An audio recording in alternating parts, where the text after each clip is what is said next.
Now we're going to look at adding an RFI, but before we do, I want to make sure we look at our project settings and that the iPad has been set up correctly. If you've watched that video, you would already have done this. You have your favorite vendors, both to and from, so you've selected the from and you've selected the to, highlighting both of those. So when we add an RFI, the default to and from will come up.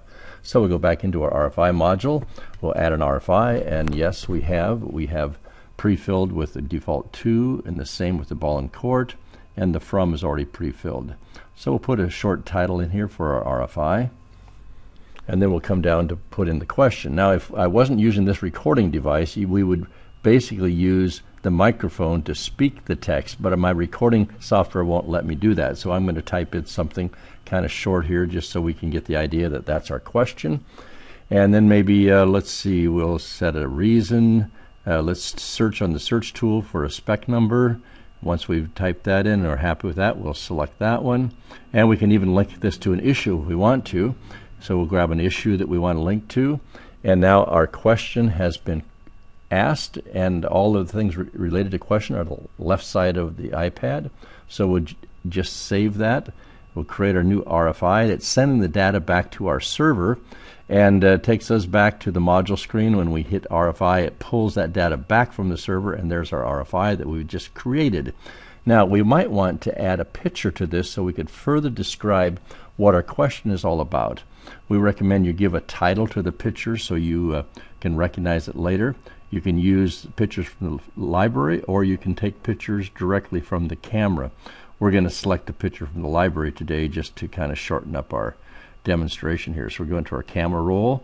We'll select a picture. We could select 3 or 4 pictures. It doesn't matter. You can see it's uploading to our server.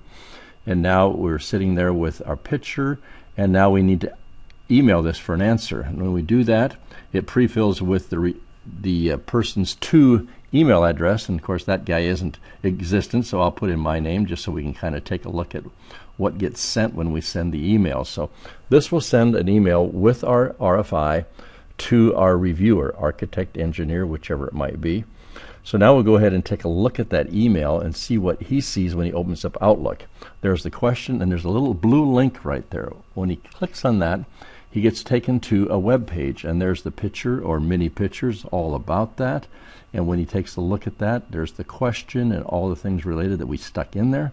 And there's some instructions up at the top that in order for him to receive a copy of what he's answered, he needs to fill in his email address down towards the bottom. And we can also fill in his email address, and then if he wants to email the answer to an owner or to a CM or to an engineer, he can do that. And so there goes his email address and the related parties. Then go ahead and type the answer, and he's doing this right on his own PC, so he doesn't have to do anything but open up this link, type in the answer, and before he finishes it, he needs to put in his username and password, and we're selling him that little $500 web services license, or you might have to provide it. And as soon as he hits submit, that information goes back to the database, updates the database, lets us know who answered it, when they answered it, and closes it automatically. And it emails the person that created the RFI an email notification that it's been closed. With that, they can open it up, go take a look. Sure enough, it's green. We'll take a look at the answer. You know, I believe that answer would cause an impact on this project. So I'll edit it again, assign a work impact to it. Yes, the work has been stopped. And I believe there'll be a delay in the project, so I'll put the days in there, and that could even impact a cost. So I'll put that all on there, and now the RFI is done. Just that quickly, easy, EZCM.